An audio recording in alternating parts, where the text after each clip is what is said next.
Short ಸರ್ಕ್ಯೂಟ್ನಿಂದ bike ಶೋರೂಮ್ಗೆ ಬೆಂಕಿ ಹೊತ್ತಿಕೊಂಡಿರುವಂತಹ ಘಟನೆ ನಡೆದಿದೆ. ಹೀಗಾಗಿ ಬೈಕ್ ಶೋರೂಮ್ ಧಗಧಗ ಅಂತ ಹೊತ್ತಿ ಉರಿದಿದೆ.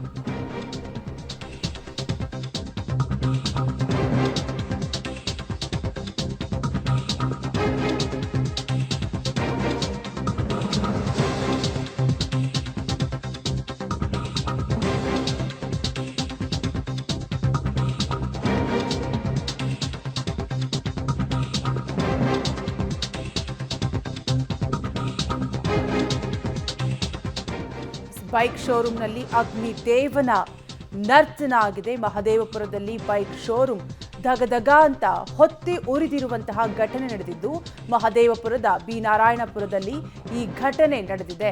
ಶಾರ್ಟ್ ಸರ್ಕ್ಯೂಟ್ನಿಂದ ಬೆಂಕಿ ಹೊತ್ತಿಕೊಂಡಿರುವ ಶಂಕೆ ಮೇಲ್ನೋಟಕ್ಕೆ ಗೊತ್ತಾಗ್ತಾ ಇದೆ. ಇನ್ನು ಲಕ್ಷಾಂತರ ಮೌಲ್ಯದ 50ಕ್ಕೂ ಹೆಚ್ಚು ಬೈಕ್ಗಳು ಸುಟ್ಟು ಕರಕಲಾಗಿವೆ ಅಂತ ತಿಳಿದು ಬರ್ತಾ ಇದ್ದು, ಹರಸಾಹಸ ಪಟ್ಟು ಅಗ್ನಿಶಾಮಕ ದಳದ ಸಿಬ್ಬಂದಿ ಈಗಾಗಲೇ ಬೆಂಕಿಯನ್ನು ನಂದಿಸಿದ್ದಾರೆ.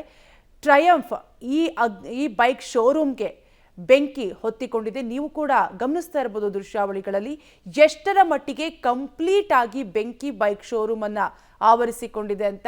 ಹೀಗಾಗಿ 50 ಲಕ್ಷಕ್ಕೂ ಹೆಚ್ಚು ಮೌಲ್ಯದ ವಸ್ತುಗಳು ಸುಟ್ಟು ಕರಕಲಾಗಿದೆ ಅಂತ ತಿಳಿದು ಬರ್ತಾ ಇದ್ದು, ಬೈಕ್ ಶೋರೂಮ್ ಕಂಪ್ಲೀಟ್ ಆಗಿ ಬೆಂಕಿಯಿಂದ ಸುಟ್ಟು ಭಸ್ಮವಾಗಿದೆ.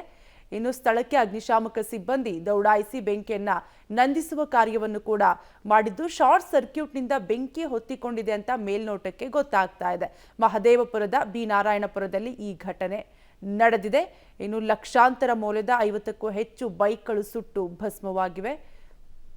ಶಾರ್ಟ್ ಸರ್ಕ್ಯೂಟ್ನಿಂದಾಗಿ ಈ ರೀತಿಯಾದಂತಹ ದುರ್ಘಟನೆ ಸಂಭವಿಸಿದೆ ಅಂತ ಮೇಲ್ನೋಟಕ್ಕೆ ಗೊತ್ತಾಗ್ತಾ ಇದೆ.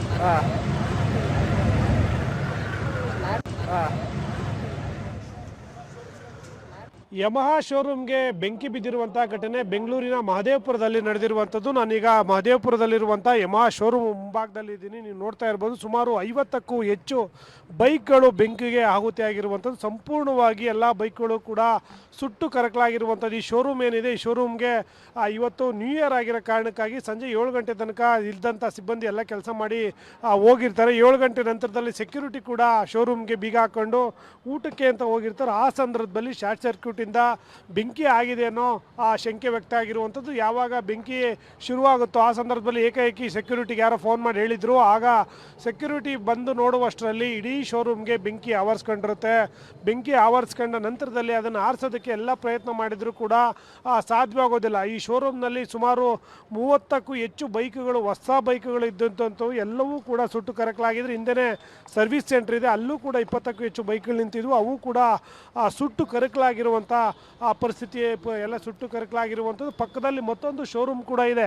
ಯಾವಾಗ ಇಷ್ಟೊಂದು ದೊಡ್ಡ ಮಟ್ಟದಲ್ಲಿ ಫೈರ್ ಆಗುತ್ತೆ ಆ ಸಂದರ್ಭದಲ್ಲಿ ಆ ಶೋರೂಮ್ ಅವರು ತಕ್ಷಣಕ್ಕೆ ಅಲರ್ಟ್ ಆಗಿ ಅಲ್ಲಿದ್ದಂಥ ಶೋರೂಮ್ನಲ್ಲಿದ್ದಂಥ ಎಲ್ಲ ಬೈಕ್ಗಳನ್ನು ಕೂಡ ಹೊರಗಡೆ ತಗೊಂಡೋಗಿರುವಂಥದ್ದು. ಉಳಿದಂತೆ ಈ ಯಮಹಾ ಶೋರೂಮ್ನಲ್ಲಿ ಏನು ಬೈಕ್ಗಳಿದ್ವು ಎಲ್ಲವೂ ಕೂಡ ಸುಟ್ಟು ಕರಕಲಾಗಿರುವಂಥದ್ದು. ಅದೃಷ್ಟವಶಾತ್ ಯಾರೂ ಕೂಡ ಒಳಗಡೆ ಇದ್ದಂಥ ವೇಳೆಯಲ್ಲಿ ಈ ಘಟನೆ ಆಗಿಲ್ಲ. ಯಾವಾಗ 7 ಗಂಟೆ ನಂತರದಲ್ಲಿ ಮನೆಗೆ ಹೋಗ್ತಾರೆ, ಮನೆಗೆ ಹೋದ ನಂತರದಲ್ಲಿ ಈ ಘಟನೆ ಆಗಿರುವಂಥದ್ದು. ನೀವು ನೋಡ್ಬೋದು, ಯಾವುದೇ ಬೈಕ್ ಒಂದು ಚೂರು ಕೂಡ ಏನು ಉಳಿದಿಲ್ಲ. ಆ ಮಟ್ಟಕ್ಕೆ ಸುಟ್ಟು ಕರಕಲಾಗಿರುವಂಥದ್ದು. ಎಲ್ಲ ಹೊಸ ಬೈಕ್ಗಳನ್ನು ಇವತ್ತು ನಿಲ್ಲಿಸಿದ್ದಂಥ ಬೈಕ್ಗಳಿವು ಎಲ್ಲವೂ ಕೂಡ ಸುಟ್ಟು ಕರಕಲಾಗಿದ್ದಾವೆ. ಒಟ್ಟು ಸುಮಾರು 50ಕ್ಕೂ ಹೆಚ್ಚು ಬೈಕ್ಗಳು ಈಗ ಸುಟ್ಟು ಕರಕಲಾಗಿದ್ದಾವೆ ಅನ್ನೋದ್ರ ಬಗ್ಗೆ ಇಲ್ಲಿನ ಶೋರೂಮ್ ಮಾಲೀಕರು ಹೇಳಿರುವಂಥದ್ದು. ಯಾವ ಕಾರಣಕ್ಕಾಗಿದೆ ಅನ್ನೋದ್ರ ಬಗ್ಗೆ ಇನ್ನೂ ಮಾಹಿತಿ ಇಲ್ಲ.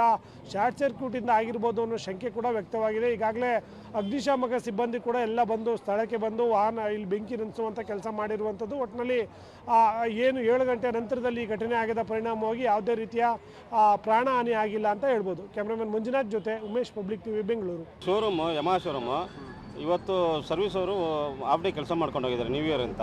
ಮತ್ತು ಸೇಲ್ಸ್ ಅವರು 7 ಗಂಟೆವರೆಗೂ ಇದ್ದು ಕೆಲಸ ಮಾಡ್ಕೊಂಡು ಹೋಗಿದ್ದಾರೆ. ಸೆಕ್ಯೂರಿಟಿ ಇದ್ದರು, ಅವರು ಊಟಕ್ಕೆ ಅಂತ ಹೋದಾಗ ಈ ಘಟನೆ ನಡೆದಿದೆ. ಅದು ಯಾವ ಥರ ನಡೆದಿದೆ ಅನ್ನೋದು ಯಾರಿಗೂ ಇನ್ನೂ ಗೊತ್ತಿಲ್ಲ. ಕೂಲಂಕಷವಾಗಿ ನೋಡಬೇಕಂದ್ರೆ ಅವರು ಮೊಬೈಲಲ್ಲಿ ರೆಕಾರ್ಡ್ ಇರುತ್ತೆ, ಅದರಲ್ಲಿ ಅವ್ರು ಚೆಕ್ ಮಾಡಿ ನೋಡಿದ್ರೆ ಗೊತ್ತಾಗುತ್ತೆ. ಸರಿ ಸುಮಾರು 7:45ರಿಂದ 8 ಗಂಟೆ ಸರ್. ಒಂದು 30 ಬೈಕ್ ಇತ್ತು. ಹಿಂದ್ಗಡೆ ಸರ್ವಿಸಲ್ಲಿ ಬಿಟ್ಟಿದ್ದ ಗಾಡಿಗಳನ್ನೆಲ್ಲ ನಾವೇ ಎಲ್ಲರೂ ಸೇರಿಕೊಂಡು ಗಾಡಿನೆಲ್ಲ ತೆಗೆದಾಕ್ಬಿಟ್ರೆ, ಪಕ್ಕ ಶೋರೂಮಲ್ಲಿ ಇದ್ದಿದ್ದ ಗಾಡಿಗಳನ್ನ ಗ್ಲಾಸ್ ಹೊಡೆದಾಕಿ ನಾವೆಲ್ಲ ಗಾಡಿಗಳನ್ನೆಲ್ಲ ತೆಗೆದಾಕ್ಬಿಟ್ರೆ, ಇಲ್ಲಿ ಇದ್ದಿದ್ದು ಮಾತ್ರ ಏನು ಮಾಡೋಕ್ಕಾಗಲಿಲ್ಲ. ಯಾಕಂದರೆ ಹಿಂದ್ಗಡೆ ಫುಲ್ಲು ಸರ್ವಿಸ್ ಮಾಡ್ತಾರಲ್ಲ, ಅದರಿಂದ ಆಯಿಲು ಅದು ಇದೆಲ್ಲ ಆಯಿತು, ಬೆಂಕಿ ಜಾಸ್ತಿ ಆಯಿತು.